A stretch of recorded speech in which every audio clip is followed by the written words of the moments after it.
Hello and welcome to another episode of Virtual Legality. I'm your host, Richard Hoeg, managing member of the Hoeg Law Business Law Firm of Northville, Michigan. And today we have arrived at episode 200 of Virtual Legality, and who can believe it?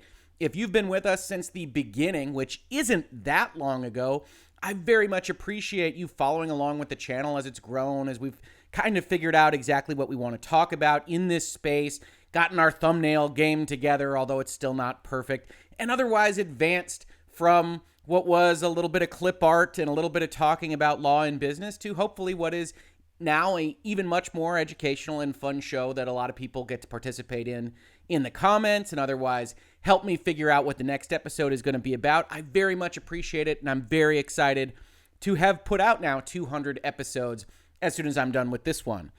But in respect of that episode, I can find no better topic to discuss than the business and law of Gearbox games that has been discussed in this space in Virtual Legality now, I believe maybe a half dozen times, both with respect to the marketing of Borderlands 3 and Gearbox, how they dealt with it. Some of the things we will discuss in this video with how Randy Pitchford, the CEO of Gearbox, has gotten embroiled in certain lawsuits and problematic issues with respect to his company and his former general counsel. I have been contacted by people anonymously that have comments about Gearbox, how it operates, much like Mr. Schreier here in respect of his story.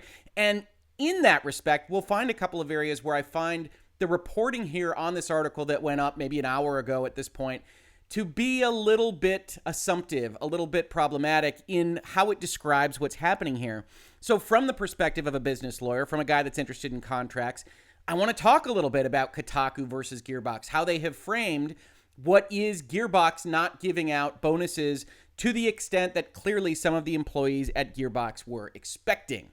So without further ado, let's take a look at this Kotaku article from Mr. Jason Schreier, who I have said in the past I enjoy in terms of investigative reporting. I have issues with him on Twitter. He's blocked me now a long time ago for, I think, disagreeing with one of the articles that he wrote, but I can't quite trace that back to exactly when that happened, but that's fine.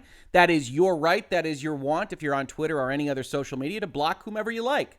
But it does mean that I can't get the commentary direct from the horse's mouth, if you will. So we actually read the articles and we go and we respond to people that identify their existence for us.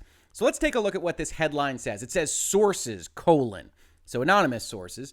Despite huge sales, Borderlands 3 developers are getting stiffed on bonuses.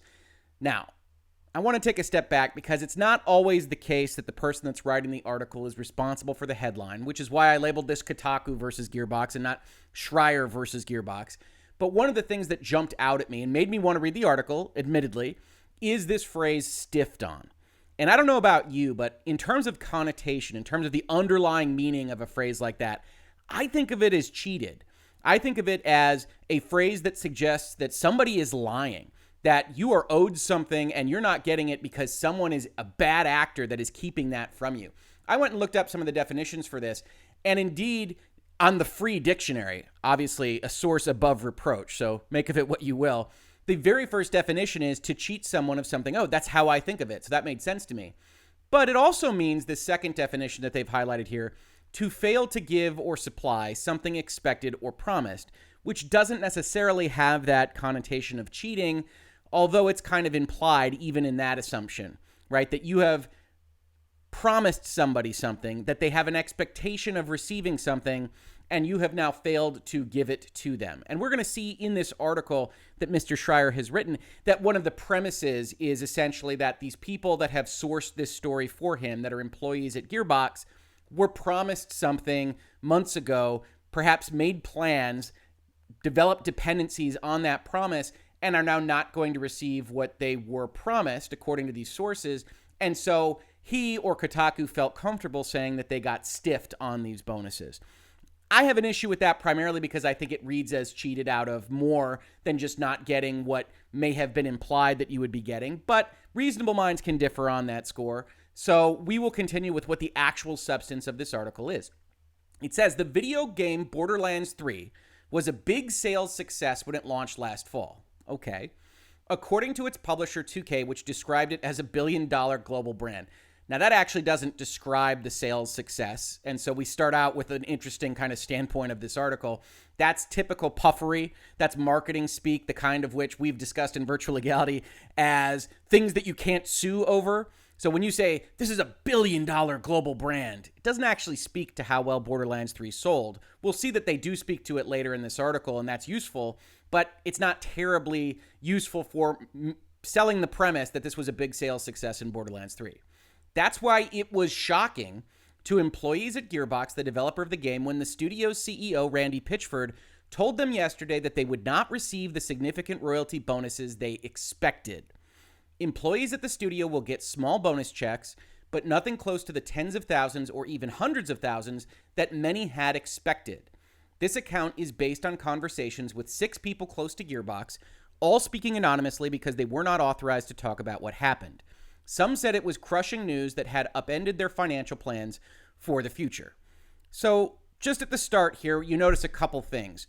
The bonuses are described as what they expected, but there isn't anything yet in this article that ascribes the creation of that expectation specifically to Gearbox or to Mr. Pitchford. So if you've been in business, if you've been in any of these kinds of bonus meetings, if you've talked to management, if you've been working on a project, I think you're probably familiar with this kind of notion where the officers or the management of a company, maybe the partners of a large law firm, tell you that we think profits are going to be good this year. We think bonuses are going to be good. You're paid on the expectation that you're going to get that bonus because revenue is going to exceed costs. You're really excited about it. And then Christmas rolls around or whatever other time frame that the studio or the law firm or the company is deciding on paying bonuses. And they have a call with everybody. Maybe they have a meeting and they say, well, things just didn't turn out how we had expected. And so things are not going to be quite as lucrative for you or for your specific class of employees that we otherwise would have hoped. And you say, oh man, they had implied to us that we were going to make that money, and now I am devastated. Hopefully, you didn't take out a mortgage or you didn't make hugely expensive vacation plans that were based on a bonus that hadn't yet accrued, but maybe these folks did. And certainly there's a story here questioning exactly how much Randy Pitchford and the management of Gearbox led their employees down the primrose path. But as we will see, whether or not they got stiffed on this particular bonus is a question not only of whether or not the game sold, but exactly how much it cost to produce it, which, to Mr. Schreier's credit, he covers in the article, but raises a lot of complicated factors about exactly what these folks should have been expecting.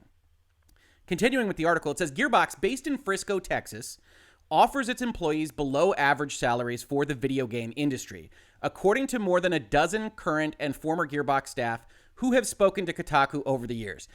Now that's interesting, right? This is anonymously sourced again, and the video game industry is remarkably and notably clandestine about salaries, about profit sharing, about bonus structure, about salaries versus hourly rates, about benefits, and all this good stuff. But if you are going to make this assertion, which is that Gearbox pays a lot less for people in the video game industry, you have to take a couple things into account, right? And you really should be sourcing this a little bit better. For one, Frisco, Texas, which is just outside of Plano, I believe it's in the Dallas area, is not San Francisco, is not Los Angeles, is not Washington, is not any place on the coasts. And so you are probably expecting, and you would be right to do so, a difference in the cost of living, right? So if we look at just a random website that talks about pay scales in general, and these aren't great sources, folks, so these are not to be taken as sacrosanct, but they are something, and not just anonymous sources to a Kotaku article. We see here on this site, it says, the average video game designer salary at Gearbox Software, $65,000, which, isn't a huge amount of money, certainly isn't a huge amount of money for the video game industry. We can look at, say, Electronic Arts, and we see that it pops up with an $87,921 number. And we can look all across the spectrum here and see other numbers that pop up that maybe have good information behind them, maybe don't. For instance, Bungie here is shown as $58,000, which is less than Gearbox. We can see other places like Blizzard as higher than that, $82,424. And I'm not saying that these numbers are the be-all and end-all, or even that they are terribly accurate. But it's also important to note that when you're talking about something like Blizzard and they're in Irvine, California, that a place like Irvine, California has a cost of living that's 187.1. And this is done on an average of 100. So it's about 87% higher than the average American location. And if you look at some place like Plano, it's only 109. You say, well, Plano isn't Irvine, and I think, or Plano isn't Frisco, where Gearbox is located, and I think that's right. But it is in the county. It's right next door to Frisco. I believe Frisco is in the 130s area, and it's still a significant difference from Irvine. But if you don't want to live in exactly where your company is headquartered, you've got Texas, you've got the county. And if you look at the same kind of comparable for Blizzard, living in California ain't living in Texas. And so if you want to make these comparisons, it's always worthwhile to compare cost of living to figure these things out. Certainly, if you're looking for your own job, that would be what I would recommend, is don't just say, oh, I'm earning more money, but now I live in Los Angeles, California. You probably don't earn more money if it's not a substantial increase in your salary structure. So that's all worth kind of talking about as part of this conversation, because otherwise, all this says is they pay below average salaries according to a dozen current or former Gearbox staff. This is the kind of thing an investigative journalist and an investigative journalism type website should be able to uncover for us without just raw assertions from anonymous sources. But here we are, because as you can see from this story, it's those anonymous sources, those disgruntled employees, that are the sourcing for a lot of what Jason Schreier does.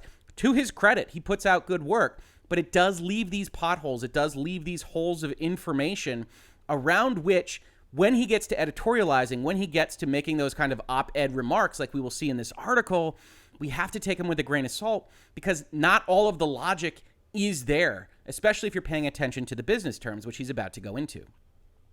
To make up for the below average salaries, the studio offers something unique: profit sharing. Royalties from all of the developers' games are split 60-40, with 60% going back into the company and its owners, potentially, right? It's retained earnings, while 40% is distributed to employees in the form of quarterly bonuses. This system has been in place since Gearbox inception, and when the company has big hits, it can be lucrative. When 2012's massive Borderlands 2 came out, many Gearbox workers made enough money to buy houses, a fact that the studio often touted while recruiting new employees. So in other words, in 2012, Gearbox had a massive event in which they were apparently giving out hundreds of thousands of dollars in bonuses to each of their employees. And like any good company recruiting and marketing itself, it told people that in 2012, its employees got enough money to buy houses. That makes a lot of sense. So when they were bringing people on, I think it's implied here that that was used to set expectations for what Borderlands 3 might be. Obviously, the next game in the Borderlands series, the last time we released a Borderlands, it made people hundreds of thousands of dollars. You can get excited about this. So Mr. Schreier and Kotaku are exactly right to point out, hey, this was an expectation that was set, and these people didn't get that expectation met, as we will see as we continue. Since then, however, Gearbox has been struggling, failing to find much financial success with flops like Aliens, Colonial Marines, and Battleborn. As a result, quarterly bonuses have been smaller in recent years. Hey, I did my part for Battleborn. If you want the most offensive or hot-takey thing that I'm going to say in this video, I loved Battleborn. Loved that game. I thought that was really, really interesting dynamic, really interesting game design. A lot of people didn't agree with me, and it is no more. Several Gearbox employees told Kotaku that company management promised them six-figure bonuses following the launch of Borderlands 3. So that's where the rubber hits the road in this particular story. That's important for kind of pitching this as really somebody that is getting stiffed out of something that they were owed or that they thought that they were owed. Now, there is a kind of transformation when management says something down the line, whether through a memo or at a conference or through a telephone call, to the employees and what they hear. And it would surprise me to a great extent if the words promise or if mandatory or some kind of other language that would suggest that this money will be coming in and you should act on it, you should rely on the fact that this money is coming in, came out of the mouth of Randy Pitchford or his management group. Now, I wasn't in the room. I don't know. But I will tell you, if counsel was in the room or if anybody from any law firm was talking or was even present at one of these meetings, they would have said, hey, no, we don't know what the future holds. Heck, Borderlands 3 could have been a critical and commercial failure. So saying that we promised this amount of money isn't something that anybody should be doing. Now, Randy Pitchford has a reputation for, let's say, saying what he thinks. And so it's possible that he said things that implied a stronger promise than any CEO should be doing. But it's also possible that management said, hey, Borderlands 2, people were making $250,000 in bonuses. We have no reason to believe Borderlands 3 won't be the same. And so we appreciate you working hard on this project. We look forward to distributing those bonuses when they come in, and we're all in this together. Put your head down and let's keep going on Borderlands 3. It wouldn't surprise me if something was said like that, and through the transformation process, employees down the line heard it as, we're going to get $250,000 plus as bonuses for this game. Is that a promise? I think reasonable minds can differ. Certainly from a legal perspective, it's not a promise. But obviously disgruntled employees are a problem, regardless of whether or not they're leaking things to Jason Schreier of Kotaku. And so Gearbox might well have a morale and just kind of philosophical issue with how it talks to its employees right now, based on what we're seeing in this story. The more years they'd been with the company, the larger the check. This vision of financial success helped Gearbox's developers get through many long nights and weekends working on the game. Then, in a meeting yesterday, Gearbox boss Randy Pitchford told employees that Borderlands 3 bonus checks would be significantly lower than they had hoped, according to 3 people who were present. He said the game had been more expensive than expected, the company had grown significantly larger than it had been in the past, and that their sales projections had been off base. Now, we get into a little bit more specifics from 2K. The game had sold very well. We expect lifetime unit sales to be a record for the series, so it's sold more than Borderlands 2, we think, or it will at the end of the day, said Strauss Zelnick, CEO of 2K parent company Take-Two, on an earnings call in February, but it cost way too much to make. One large factor was a technology swap midway through development from the Unreal Engine 3 to Unreal Engine 4, which added a great deal of time to the project. Time is money when you talk about operating a business, right? If you have another quarter or 2 or 4, then that's all of the employee labor costs, that's all of the licensing costs, that's all of the extra costs that you have for everybody involved with continuing to push on a project that just goes down on the red side of the ledger when you're evaluating when your game becomes profitable. In addition, before Gearbox could receive any royalties from 2K, Borderlands 3 would have to recoup not just the game's entire budget, but also the budget for all of the downloadable content, a sum close to $140 million, thanks to a contract that the two companies had signed. Now, what's important to me as a business lawyer, from someone who's reading this story from a business perspective and trying to evaluate exactly what Mr. Schreier is claiming, what Kotaku is claiming here, is that all of this right here is legitimate. We're not talking about Hollywood accounting. We're not talking about the lawsuit between Peter Jackson and New Line Cinema about whether Return of the King had made any money because 2K was because New Line Cinema was able to put its costs from other movies and do things in the back office and try to shift things around, and so a lawsuit developed. We're not talking about that, at least not as Mr. Schreier describes it. What we are talking about is a development cycle that ran a lot hotter than otherwise would have been anticipated. Now, you could say, Rick, they should have realized that. They should have known that whenever these quote-unquote promises were being made, and undoubtedly they did. But they thought maybe if we spend $140 million, we won't just increase sales on Borderlands 2 by 20%, if in fact that's the case, but maybe we'll increase it by 250%. We're a much bigger company now. We're doing a lot more marketing. We've got 2K behind us, all this good stuff, and that number didn't develop. It's hard to say. We are not sitting in the room, and Mr. Schreier is getting all of this information from disgruntled employees that are leaking out the contents of a meeting that was had with the employees yesterday. But if we assume that all of these expenses are legitimate, yes, you could accuse Gearbox of mismanagement if you're an employee there and you were so inclined to do so. To say, well, why did we have to switch engines? Why did we open up a new studio? Why? Why did this game cost $140 million to make? And you'd be entirely within your rights to do so. Maybe it was mismanagement. Maybe it was good future proofing. Maybe the profits of today were essentially kind of pushed down by costs to hopefully lead to more profits tomorrow. But at the end of the day, this isn't necessarily the employees getting quote-unquote stiffed on bonuses if these expenses were legitimate.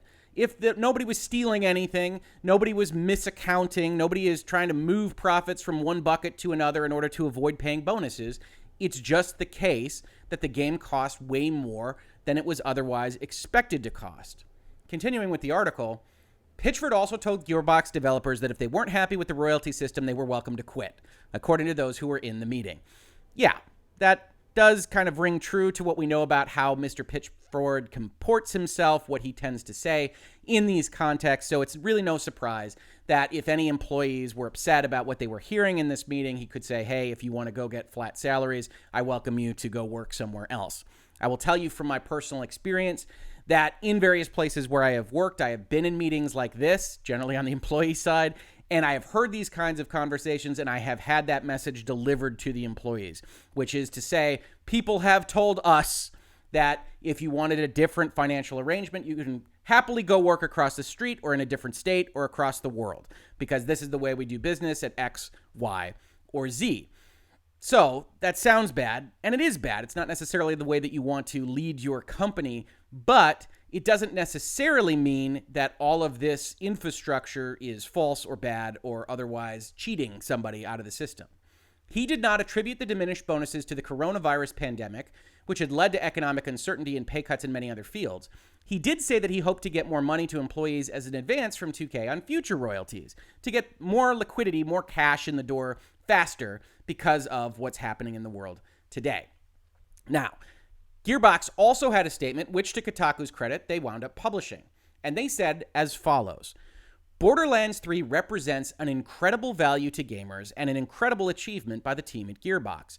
Our studio is talent-led, and we believe strongly in everyone sharing in profitability. The talent at Gearbox enjoys participation in the upside of our games, to our knowledge, the most generous royalty bonus system in AAA. Since this program began, Gearbox talent has earned over $100 million in royalty bonuses above and beyond traditional compensation.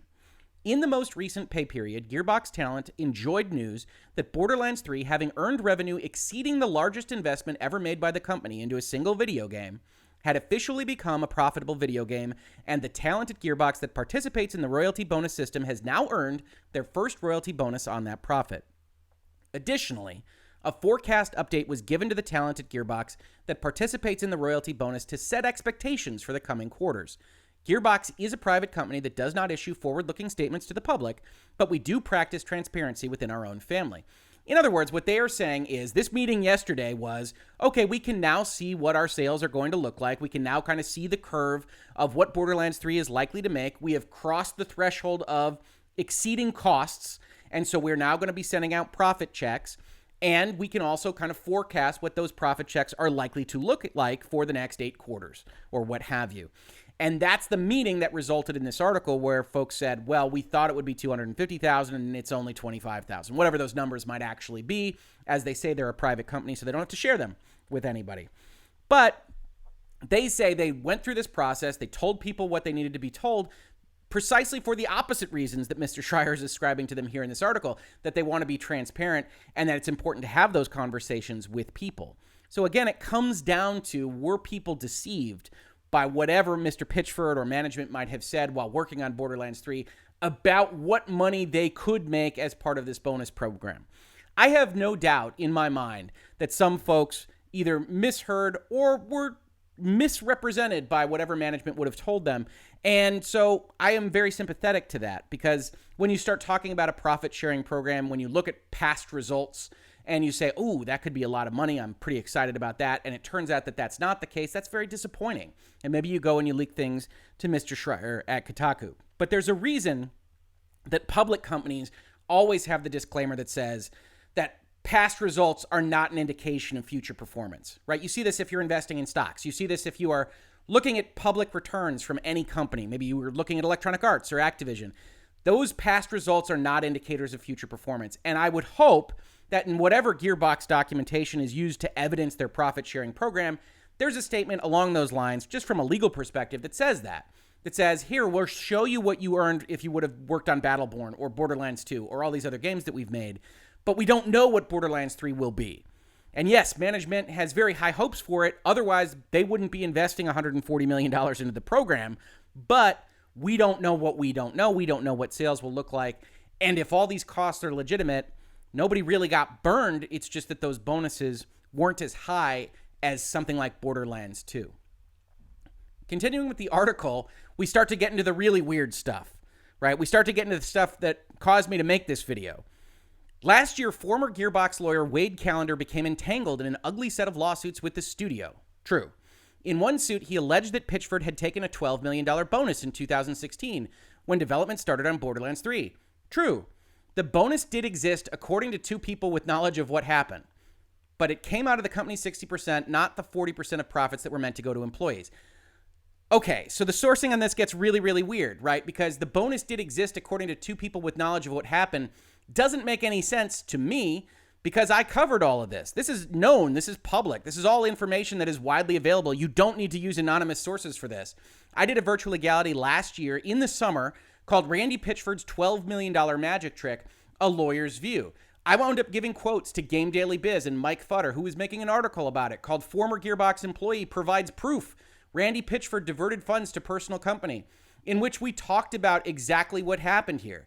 You can actually see the cause of action with the contract that identifies the $15 million recoupable bonus that was paid to Gearbox for the work of the two executives here, of which $12 million was to go to Randy Pitchford and $3 million was to go for the services of Stephen Ball. You can see the follow-on that shows on March 1st, 2017, that Gearbox was asked by Pitchford Entertainment, I believe, which is, I think, ostensibly a magic company, Pitchford Entertainment Media and Magic, that he asked for his $12 million to be given from Gearbox to that Pitchford Entertainment company for the work that he did.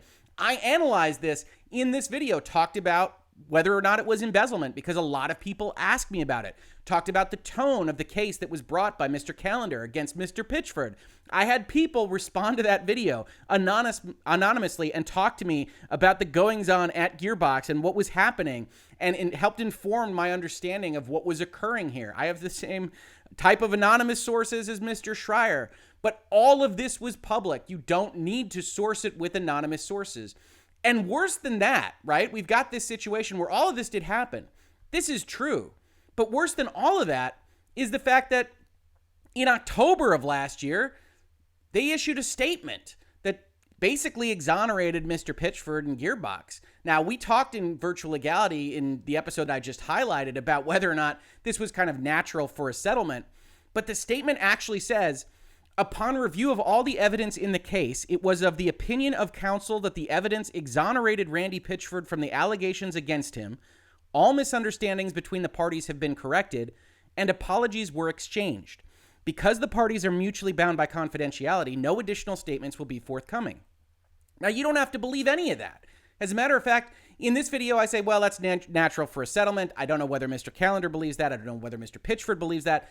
We'll never know the full details of everything that happened there. But it is an abdication of journalistic responsibility to not include the rest of the story here, right? To have as part of your journalistic investigative description of Gearbox screwing over its employees that, hey, there was a lawsuit that was a big problem. Hey, Pitchford might have stolen $12 million. To include it here in a paragraph, to source it not with the actual contract language, which is out there in the wild and linked in the description to this video, but also to not mention that it was settled, it went away, and the counsel, in a very unusual move, actually agreed to a settlement document that exonerated Randy Pitchford. You don't have to agree with any of that stuff, but you have to mention it. You have to include it in your article for people to evaluate. Otherwise, it just starts looking like a hit piece. And I know Mr. Schreier wouldn't want to have a hit piece out there when he could otherwise be more truthful and get the facts out to the people that might be interested in knowing them. Still, yesterday's news combined with word of Pitchford's hefty bonus has upset a number of Gearbox employees, some of whom say they expect an exodus in the near future. Those who made financial plans based on the expectations set by the company's management may now find themselves in tough spots. Yes, if you made financial plans based on a bonus that you don't yet have, that's a problem. And you shouldn't do that, but there are folks that do, and it's hard to blame them if they received really hard and fast promises from management. We don't have evidence of that in this article, but we do have evidence of disgruntled employees that certainly believe that they were promised those things, and my heart goes out to them. Gearbox, which is privately owned, has been seeking to go public, according to two people familiar with the company's plans. It remains to be seen how this news will impact that. So what we've got here is a long-form story in which Gearbox Software is functionally different on a contract basis than other participants in the video game industry. And that difference is primarily that they, according to Mr. Schreier, pay less money as salary in order to pay more money as profit sharing. Now, whether or not the salaries are actually that significantly reduced for someone working in Texas versus someone working on the coasts or another hub of video game activity is an open question, and we might not ever know the specifics of that answer because of how confidential a lot of this information is within the video game industry. But let's assume, for purposes of this discussion, that Mr. Schreier is right. Gearbox pays people less money in order to allow them to profit share. That's what we might call a skin in the game type position. These employees have decided to work for a company in which a lot of the benefits of working for a company like this rest on whether or not your project makes money. And you're essentially betting on management, because management's going to make decisions about how to allocate capital costs, exactly when to open a second studio, when to switch engines, how much money to spend getting this game to market. And you're betting on their right decisions. And maybe Borderlands 3 comes out, they have the meeting yesterday, and you say, I don't want to bet on their decisions anymore. And Randy Pitchford says, all right, then get out, because if you're not betting on us, you're not a part of the team and you should leave. And maybe it's for the best if both sides really separate in that specific construct. But if you're otherwise on board with the upside, if you think that maybe you'll get $250,000 from a game and you're a game developer on it, not, the CEO of the company, then that upside might be worth it to you. These are the kinds of contracts that you would expect in that scenario. This is seen all across various industries. People don't make millions of dollars selling stocks just because they've got a contract with TD Ameritrade. They make it because they make bets on companies. They do these things that have high upside, but at the same time, they give away some of their security blanket. They give away some of that salary, maybe the benefits, maybe some of the other things that other people enjoy in their salaried positions.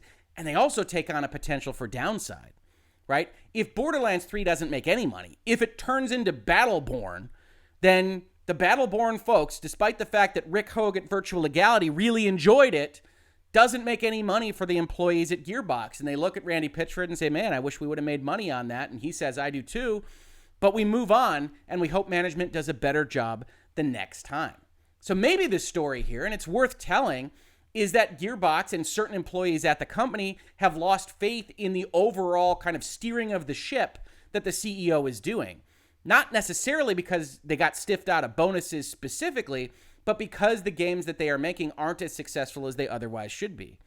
But I think a reasonable mind could also argue that the capital expenses you see described here that kept the profits down, that talk about $140 million cost that has to be overcome, a new studio that has been built, and all of these other things means that profitability might be more attainable in the future. It's one of the reasons why Mr. Pitchford might be saying, advance us some royalties, because we're now set up for the future in a way that we might not otherwise be. And that once we have all of this stuff set, once we understand Unreal Engine 4, the next thing that we make will be that much more cost efficient. Unfortunately for the employees on the line, they don't get to decide these things. They don't get to decide the direction of the company, what projects it's going to undertake, what engine it's going to use, what contract it's going to enter into with 2K. They have to have faith and trust if you are going to be involved in an employment relationship where you have a lot of your future upside built on whether your project is going to be profitable. But that's the give and take. In a way, the employees that enter into a profit-sharing program like this, where 40% of the money goes to the employee pool, and where presumably a big chunk of their financial success rests on the project success, in some ways, this is the kind of collective ownership that folks like Jason Schreier and Kotaku want to advocate. That the employees have that skin in the game to make the best possible game that they can, because if it's not profitable, they won't get those bonuses. And if your article isn't going to argue that Randy Pitchford is stealing from them, and I think regardless of the paragraph that you include at the end that he was sued, and forget to mention that it was settled and that he was exonerated by statement, if you don't include those things, then all that you are claiming is that costs ran up too high and Borderlands 3 wasn't the massive success that it could have been. Now, I'd love to get more information about exactly what kind of quote-unquote promises were made by management, because that changes the story a little bit. But we didn't get that context. We didn't get those specifics from this article and from Mr. Schreier. So I'm left here in the 200th episode of Virtual Legality looking at this article as a bit of a hit piece. Looking at Mr. Schreier and Kotaku and saying, well, that's the risk that you run when you have a high upside, equity-based kind of compensation program. And that, yeah, maybe they make less money on a salary basis, although I didn't really see the proof of that in this article. But even if they do, if they've got that upside, that's something that their contemporaries that are making slightly more money on a salary level don't have. And so you're essentially betting on the successfulness of your project, which means you're betting on the successfulness of your management, which doesn't mean you got stiffed on bonuses as much as maybe you got stiffed on good management. And that might, at the end of the day, be the story here. But I really wish we had more context. I really wish we had better information. And I really wish the article didn't end with just random hits against Randy Pitchford, who, with a lot of the statements that he makes, is undoubtedly deserved of them, but maybe not in this particular context. That's been Virtual Legality for today. If you enjoyed this video, please like, please subscribe. It's episode 200. Tell your friends. We're having a party here. We want to have 200 more at least. And we love doing this series. We love talking to you in the description or in the comments to these videos. And if you have somewhere that you like to be on the internet that I'm not familiar with, whether it's Twitter or Reddit or other places on YouTube or NeoGAF or Reset Era or maybe some random places that I have never ever heard of, share it around. Tell folks that we're having these discussions. Hopefully they're good discussions. Hopefully they're illuminating. And we talk about these things all the time. Just yesterday, we went all the way through the Final Fantasy VII streaming restrictions, which are really, really interesting, especially now that copies of that game are available in Europe and available in Australia more than a week before the release date. And that's something worth reading, worth understanding. If you are at all interested in that game, I highly recommend you check out that video. And we've covered a lot of other things that really shouldn't be named on YouTube because they like to ding us on sharing and the algorithm and everything else. So we won't do that. But if you caught this on the aforementioned YouTube, thank you so much for watching. If this isn't your first episode, if you've been following us for a while, thank you so much for helping make this the success that it has been here in episode 200. And if you listen to it in its podcast form, thank you there as well. We've got a lot of listeners in its podcast form. I know a lot of people listen to it while they drive or while they're otherwise stuck at home now with stay-at-home orders across the country. We very much appreciate the listeners as well. Thank you, thank you, thank you for episode 200, for being here with us, and I will catch you on the very next 200 episodes of Virtual Legality. Virtual Legality is a YouTube video series with audio podcast versions presented as commentary and for education and entertainment purposes only. It does not constitute legal advice and does not create an attorney-client relationship. If you have legal questions about the topics discussed, please consult your own legal counsel.